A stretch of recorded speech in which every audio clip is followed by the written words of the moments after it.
আমার মাঝে মাঝে ইচ্ছে করে তোমাদেরকে ঠাকুর দর্শন করিয়ে ভিডিও শুরু করব। শুভ সকাল বন্ধুরা, সবাই কেমন আছো? নিশ্চয়ই খুব ভালো আছো, আমিও ভালো আছি।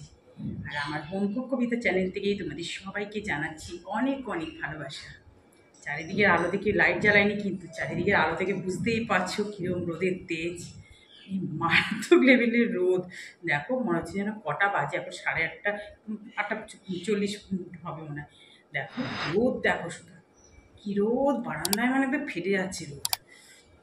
আমাদের দাদাও বেরিয়ে গেল, ও আবার শু করলো না। তখন কি মেঘলা করেছিল জানো তো, তখন বলছে না বৃষ্টি হবে, মনে হচ্ছে আজকে শু করবো না। বললাম আমি, আবার যেই চলে গেল তারপরে এরকম রোদ, আমি আবার হাসাহাসি করছে যে এই রে পড়েনি বলেই মানে রোদটা উঠে গেল। উফ, মানে শু পড়ে না, এই রাস্তায় জল বলে বৃষ্টি হলে পুরো ভিজে যায়, খুব অসুবিধা হয়। যাই হোক, এবার আর তাও পড়ে না, এই কারণে আজ অফিসে ডাইরেক্টরটা নেই, ওই জন্যই থাকবে না, মানে ওই জন্যই, নাহলে তো করতে হবে। এই দেখো সকাল সকাল তো যা কাজ করার তোমরা তো জানোই, কাজকর্মগুলো করলাম, টুকটাক কাজকর্ম সেরে এখন একটু চা নিয়ে, সেকেন্ড রাউন্ড চা নিয়ে বসছি। আর রান্না করার কিছুই কোটাটা হয়নি, যখন রান্না করতে তার আগে একটু কুটে উঠে নেবো।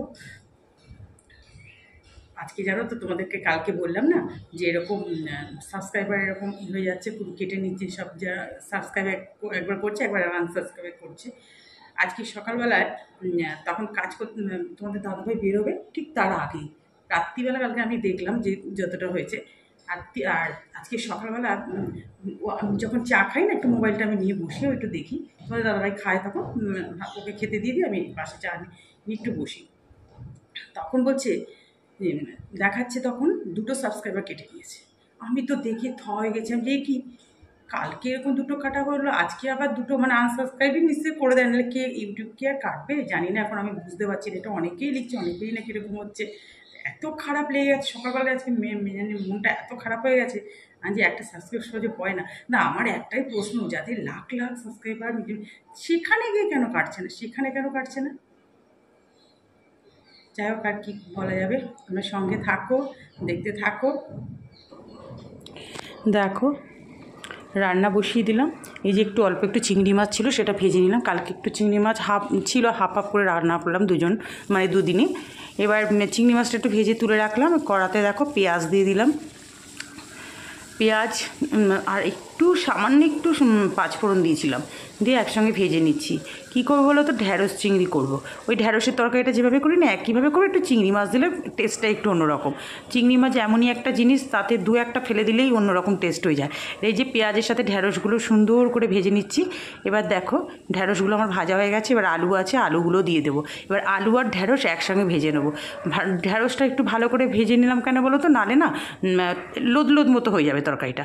এবার দেখো এগুলো গুঁড়ো মশলাই পুরোটা দিয়ে দিয়েছি, নুন, হলুদ, একটু রেড চিলি, কাঁচা লঙ্কা, ঝালের জন্য তো দিতেই হবে, ধনে জিরে গুঁড়ো এইসবই, আর একটু 2-1টা চিনির দানা দিয়েছি ব্যালেন্সটা ঠিক রাখার জন্য।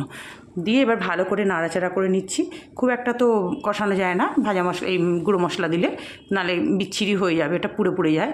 গ্যাসটা সিম করেই আমি একটু নাড়াচাড়া করে নিলাম। বাস, এবার পরিমাণ মতো জল দিয়ে দিলাম। তারপরে দেখো চিংড়ি মাছটাও একটু দিয়ে দেবো, একসঙ্গে ফুটলে ভালো টেস্ট হয়ে যাবে।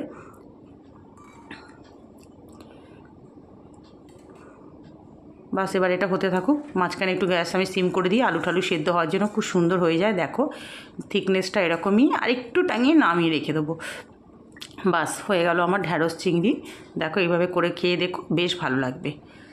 তারপরে মাঝখানে একটা পার্সেল এসে, মেয়ে তো ওটা মানে আনবক্সিং করার জন্য পাগল হয়ে যায়, যেহেতু ওর জিনিস মানে আমরা দুজনেই ইউজ করি। এই যে একটা লিপস্টিক নিয়ে এসে, আমার সাথে খুব হবে যে এই রকম সেম কালার আমার আছে, তুই আবার এটাকে করলি, আমাকে তখন বললি একরকম, ও এটা যেহেতু বুক করেছে। তারপরে দেখো নেল পালিশ নিয়েছে 2টো। কি বলবো, আর ওর পছন্দ মতো এখন কালার নিতে হবে। আমি যেগুলো আমি পরবো না, তুই পরিস, কি বলবো। আর তারপরে দেখো মাছগুলো, বাটা মাছগুলো ভাজা করে নিলাম। এবার 2 পিস রুই মাছ, মেয়ে তো বাটা মাছ খায় না, আমাদের ঘরে 3 জনে 3 রকম, কি বলবো। আর তারপরে দেখো কড়ার মধ্যে কালো জিরে, কাঁচা লঙ্কা আর টমেটো দিয়ে দিয়েছি, দিয়ে এবার হলুদ নুন দিয়ে দিয়েছি, নিয়ে একটু নাড়াচাড়া করলাম। আর আজকে না তোমাদের দাদাভাই সেদিনকে বাটা মাছ আমি আমার জন্য করেছিলাম, ওকে একটা মাছ দিয়েছিলাম খেতে, বলেছিল নাকি খুব ভালো লেগেছে, তো করবে একদিন। আমি ওই জন্য তাও পোস্তটা বেশি দিলাম জানো তো, পোস্তটা বেশি দিয়ে মানে একটু পোস্ত তো শিলে বাটি নিয়ে মিক্সিতে বেটে একটু বেশি দিতে হয়েছে, আর সর্ষে গুঁড়োটা অল্পই দিলাম। দেখো এবার হয়ে এসে কাঁচা সর্ষের তেল দিয়ে দিচ্ছি, কিন্তু আমি ভয়েস ওভারটা তোমাদের পরে দিচ্ছি। এটা খেতে কিন্তু ভীষণ ভালো হয়েছিল। আর একটা কথা কি বলো তো, তোমাদের দাদাভাইয়ের জন্য মানে একসঙ্গে দেখো রুই মাছ মিশিয়ে ওদিকে ভাতও বসিয়ে দিয়েছি, বাটা মাছ মিশিয়ে করলাম। মেয়ে তো খেতে বসে ভীষণ খুশি, নাহলে তো ওর মাছটা আর ওর বাবার মাছটা দিয়ে ঝোল করে দিতাম ঝিঙে বা পটল কিছু দিয়ে, ও তো খুব খুশি হয়েছে। কিন্তু ওর বাবা রাত্রিবেলা খেতে বসে বলছে আমাকে মাছটা তুলে দিও, আমার শরীরটা আজকে একটা ভালো লাগছে না, যে এই জন্য আমি তোমার জন্য করতে চাই না। বলছে কেন, কী হয়েছে, আমি তো ঢেঁড়স চিংড়ি দিয়ে খাচ্ছি, মাছ দুটো দিলেই হয়ে যাবে। তারপর দেখো রান্না হয়ে গেল, গ্যাস ট্যাস সব মোছা হয়ে গেল। আর এখানে লাস্টে যে বাসনগুলো এখানেই রাখলাম, আমি একটু মেঘলা মেঘলা করে এসছে। আর সকালের দিকে মানে রান্না করতে করতে যা যা মাছি এগুলো সব শুকিয়ে গেছে, হ্যান্ড ওয়াশটা ভরতে হবে, থাক এখানে। এখন আবার একটু মেঘলা করে এসছে, সকাল থেকে একবার মেঘলা একবার কি রোদ দিচ্ছে, এই চলছে আমাদের এখানে, খালি লুকোচুরি হচ্ছে আর এত গরম। চলো এবার একটু 10 মিনিট বসে, মেয়ে যতক্ষণ স্নান করবে ততক্ষণ একটু বসবো, তারপর আমি আবার করবো। দেখো পুজো দেওয়া হয়ে গেল। দু রকম টগর গাছ আছে, একটা রকম টগর গাছে বড় বড় ফুল ফোটে, কি ভালো লাগে দেখো দেখতে। কালকে বৃহস্পতিবারের বাসন মাজতে হবে, কি রোদ দেখো আবার, বাবা যার ট্যাঙ্কটা আমাদের যেখানে বাসন মাজা ঠাকুরের, এত রোদ। যাই তাহলে, দেখো পুজো দিয়ে ঠাকুরের বাসন টাসন মেজে এসে একটু মানে রেস্ট নিয়েছি 5 মিনিট না 10 মিনিটের মতো, তারপর খেতে বসে গেলাম। কি রোদ, এদিকে জানালাটা বন্ধ করে দিলাম। এই যে মেয়ে বসে গেছে, শুধু ভাত দেওয়া হয়েছে থালায়, আর এই যে ঢ্যাঁড়স চিংড়ি আর মাছ আজকে একসঙ্গেই করলাম। আজকে মেয়ে আলাদা ঝোল করলে রেগে যাচ্ছে, আর ওর বাবাও দেখলাম সেদিনকে ওই বাটা মাছ করেছিলাম, ওই আমার থেকে দিয়েছিলাম একটা বাটা মাছ, তো ঝোল করেছিলাম আলাদা ওদের জন্য, তা আমাকে বলছে খেতে তো বেশ ভালো হয়েছে। আনলাম তাহলে ঠিক আছে, রাত্রে একবেলাতে একটুখানি খাবে, আনলাম তাহলে রাতে ওই জন্য একটু আজকে সর্ষে থেকে পোস্তটা ওই জন্য বেশি দিয়ে দিলাম। দেখো গ্রেভিটা দেখতে কিন্তু দারুণ হয়েছে, খেতেও নিশ্চয়ই ভালোই হবে, খেয়ে নিই পরে রিভিউ দেবো। Good evening. আজকে একটু দেরি হয়ে গেল জানো তো, মানে শুধুই দেরি হয়ে গেল বলতে পারো। দুপুরবেলা সমস্ত একটু তো শুয়েছি, এখন একটু শুচ্ছি, মানে ঘুম না পেলেও জোর করে একটু চোখটা বন্ধ করে ঘুমোচ্ছি।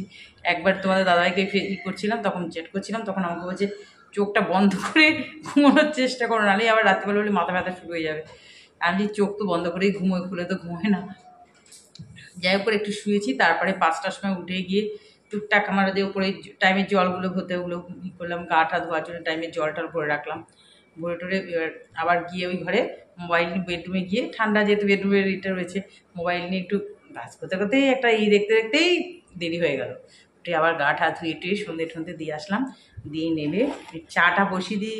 আমি সব কিছু দিয়ে একসঙ্গে বসিয়ে দিই না, গ্যাসটা সিম করে দিই, কী সুন্দর হয়ে যায়। আমি ওই ঘরে চুল টুল আসতে দিয়ে বা তোমাদের দাদাই ফোন করেছে, কথা বলতে বলতে এসে দেখি গ্যাসটা না সিম করা ছিল না, একদম এইটুখানির মতো চা হয়ে গেছে। আবার জল দিয়ে ঠিক করে সেই হাফ কাপের এইখানেই নেমে গেছে। এই থাক আর বাড়াবো না, আর ভালো লাগছে না। চাটা কি আজকে দেরি হয়ে গেলে, একটু ছাদে একটু হলেও হাঁটতে যেতে হবে, গাছ এখন হাঁটা মানে একটু গাছে কয়েকটা গাছ ফাছ রয়েছে তো একটু জল দিতে হবে। আর কারণ বৃষ্টির তো দেখা নেই, সকালবেলা এমন করলো মেঘ, ঠিক যেন কতবার মেঘ হচ্ছে বৃষ্টি হবে, কিচ্ছু নেই গো, প্রচণ্ড গরম করছে। মেয়ে তো এখানে বসেছে, কালকে আজকে কি রে পড়তে যেতে স্যার নাকি বলেছে 7টার সময়, শরীরটা ভালো না, তেমন তাহলে যেতে ঠিক আছে, শনিবার দিন আসা একবারে, এখন ঘরে বসে পড় আগে। ছাদে হেঁটে হেঁটে এসে ওকে একটু টিফিন দেবো। কালকে বেশি করে ছোলা সেদ্ধ করে রেখেছিলাম, কালকে একটু আলু সুটো দিয়ে দিয়েছি, আজকে আবার পেঁয়াজ লেবু ঠেবু দিই, অন্যরকমভাবে একটু ওই পিপার পাউডারটা দিয়েই দেবো সব কিছু করে। আজকে আমাকে আবার দই বসাতে হবে, দুধ গরম করতে হবে, অনেক কাজ। এখন ওই চাল ঠাল দিলে, কালকে বৃহস্পতিবারে মানে একবেলার জন্যই অল্প করে রান্না করতে হবে, কারণ রাতেবেলা আমাদের এক জায়গায় নিমন্ত্রণ আছে পৈতের বাড়িতে, দেখা যাক কী হয়। যাই হোক রান্না করলেও আমাকে কুটে রাখতে হবে, নাহলে খুব অসুবিধা হয়ে যাবে বৃহস্পতিবারটা। তাহলে চলো চাটা খাই, তারপর আবার পরে আসবো। দেখো এদিকে ছাদে চলে আসলাম চাটা খেয়ে। আর কি সুন্দর দেখো, মনে হচ্ছে যেন এক্ষুনি বৃষ্টি আসবে, মেঘ কালো কালো হয়ে এসছে, ওদিকে চাঁদও দেখা যাচ্ছে আকাশের, খুব সুন্দর কালো হয়ে এসছে। দেখো মনে হচ্ছে যেন কত বৃষ্টি হবে, ওদিকে দেখো চাঁদ দেখা যাচ্ছে, কিন্তু বিশ্বাস করো বৃষ্টির চিহ্ন মাত্র নেই। কি বলবো, তারপর আমি একটু হাঁটা শুরু করলাম। তাহলে বন্ধুরা, আজকের এই সুন্দর প্রাকৃতিক দৃশ্য দেখে ভিডিওটা তোমাদের সবাইকে ভালোবাসা জানিয়ে ভিডিওটা শেষ করছি। সবাই ভালো থেকো, সুস্থ থেকো, আবার দেখা হবে নেক্সট ভিডিও।